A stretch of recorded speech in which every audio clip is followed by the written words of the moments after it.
최근 교제 중인 연인 사이에서 폭력이나 살인 등의 강력범죄가 빈번하게 발생하고 있습니다. 대전과 충남에서도 관련 피해 신고 건수가 해마다 증가하고 있지만 정작 마땅한 안전장치가 없어 대책 마련이 시급해 보입니다. 조정아 기자의 보도입니다. 지난 10일 밤 제주시 한 빌라에서 남자친구와 다투다 휴대전화를 빼앗기고 흉기로 위협까지 당한 20대 여성. 결국 사흘 동안 감금된 상태에서 수차례 폭행당한 뒤 간신히 지인의 도움으로 경찰에 신고할 수 있었습니다.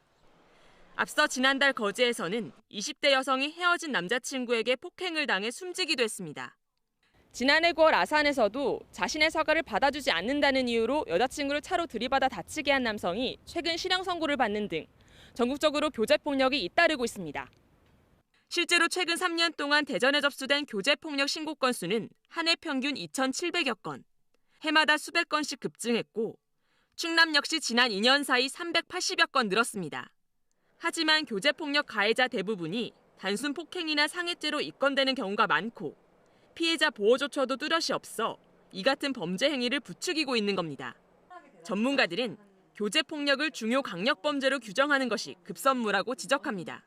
친밀한 사이에 일어나는 폭력에 대해서 사회에서 간대하고 법과 제도도 감정이 작용하기 때문에 형량이 낮아지는 원인이 있는데 그 부분에 있어서 사실 강화하려면 반의사 불벌죄가 폐지되는 게 필요하다고 생각합니다. 교제폭력 재범률은 70%를 웃도는 상황. 그러나 피해자 보호와 가해자 처벌 강화 등을 골자로 한 교제폭력 방지법은 번번이 국회 문턱을 넘지 못해 현실과 차이를 보이고 있습니다. KBS 뉴스 조정아입니다.